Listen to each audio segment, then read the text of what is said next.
Guys, maggata po tayo ng santol, ginataang santol. Yan. Ito po yung tubig. Habang binabaltang ko, ibabad ko po siya rito. Ayan, tubig na nilagyan ko po ng asin para hindi maasim masyado mapukla. Ayan po, balat po tayo ng santol. Ayan po, tinulungan na po ako ng aking mahal na anak, ng aking prinsesang anak magbalat. O yan, ganyan siya magbalat. O. Mabo ka pa. Ayan, sa kanahan binabad sa tubig na may asin. Ayan, at mamaya kukuskusin ko. Matrabaho nga lang talaga to. Ayan guys, kinukuskus ko na ang aking santol na gagataan. Ganito na para mabilis. Yung isang buo, tingnan nyo. Kaya ito, tingnan nyo. Ganyan, kuskusin mo na. Yan bilis. Yan, kuskusin natin lahat. Saka natin igisa. Okay na. Ito na guys, yung ating santol na kuskus at na pigain na po natin. Huwag nyo po pala isama yung buto. Huwag nyo po ibasama yung buto kasi hindi naman po kailangan yun. Tsantiyahin nyo po yung pagkuskus para hindi maisama yung buto. Tinanggal ko po yung buto. Biniga ko po siya ng 3 beses. Hinugasan ko. Saka ko po siya piniga. Pigaan nyo po mabuti hanggang mawala yung katas ng santol para hindi po mapakla at maasim. Yung karne na binili ko, pinahiwa ko na at hinugasan ko mabuti. May taba-taba ha. Yung karne na may taba-taba. Yun ang binili ko. Tapos ito luya. Ayan. Sama na natin. At ito, lagyan natin ng asin. Naubos na pati asin ko. Ayan. Pakuluan natin yan. Hanggang matuyo. Lagyan natin ng konting tubig. Ayan, konting tubig. Para lumambot yung karne. Tayin natin yan na matuyo hanggang magmantika. At yun ang panggisa natin. Ayan po, takpan natin siya. Para matuyo. Lumambot yung karne.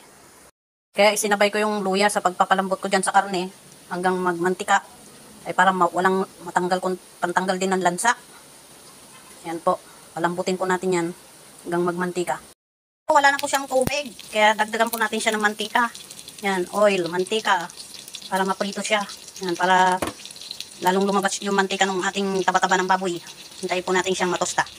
Ito na guys yung ating karne kanina na pinalambot ko sa tubig, luya at konting asin. Ngayon tostado na siya at lumabas na rin ang kanyang mantika. Oh, yan ang bango. Diyan na rin po tayo magigisa. Ito po, bawang. Ayan. Masamahin na natin yan, bawang. Ito po ay tanglad. Tanglad po yan, yung mga mura na niya. Ayan, hiniwa-hiwa ko. Ayan, tanglad.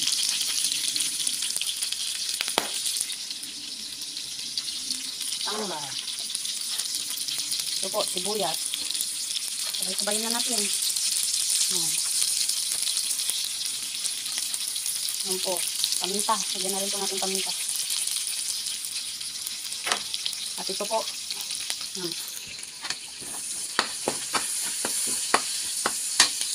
Alam na po natin ating sibuyas, bawang at tanglad.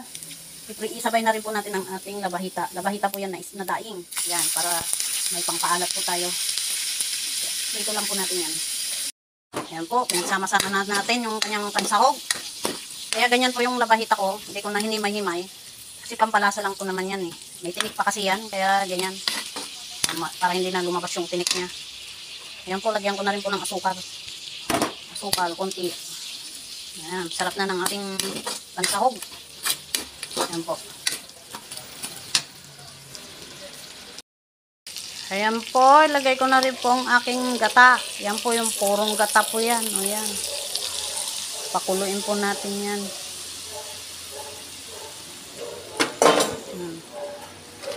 Mamaya na po ako maglagay ng asin kasi hindi ko alam to kung maalat o ano. Mamaya nila. O yan po. Naluin natin para hindi magbuo yung gata.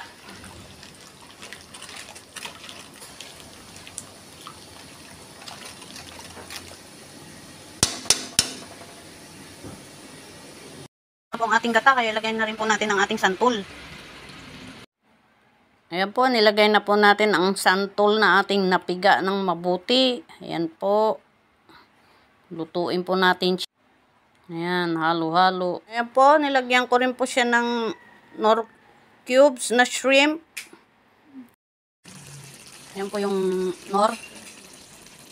Haluin na natin para matunaw.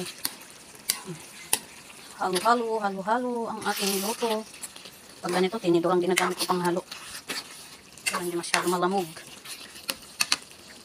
Po, nilagyan ko na rin po ng asin. Yan po yung asin na nilagay ko. Kasi kulang sa alat. Yan, masarap. Masarap. Yun lang po yung apoy nyo. Kasi baka masusunog. Saka matakaw pala sa asin ito. First time ko po magluto nito. Yung iba ginagamit nilang pampaalat dito ay alamang. Kaya lang, may allergy kasi sa alamang ang aking anak. Kaya hindi ko po nilagyan ng alamang.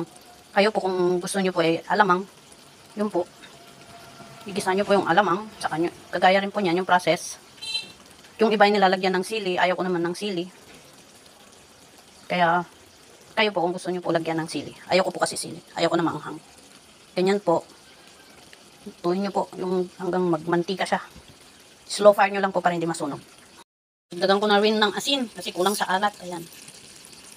So, ang ginamit ko pong panghalo, kutsara o kaya tinidor para hindi po malamog. Ganyan lang po para hindi masunog yung ilalim. Masusunog po kasi siya. Ganyan lang po. Para hindi malamog masyado. Ganyan lang maghalo. Hindi rin kasi ako mahalo sa mga niluluto ko. Para hindi masunog yung ilalim niya. Ganyan po. Ay, sarap. Sarap po. Manamis-namis na maasim-asim. Na maalat-alat. Guys, luto na po siya. Kain na po tayo. Yan, sarap. Mamantika na siya, oh. Kailangan pala nito maraming gata. Sarap. Yan, guys. Kain na po tayo. Ay, sarap. Kain na po tayo. Yan, may kanin po ako rito. Kain tayo, guys. Kain tayo. Tikman natin kung masarap. Tikman talaga. Ano? Nagmamantika siya. Ginataang santol. Man nga natin. Ang lasa niya. Sarap. Sarap.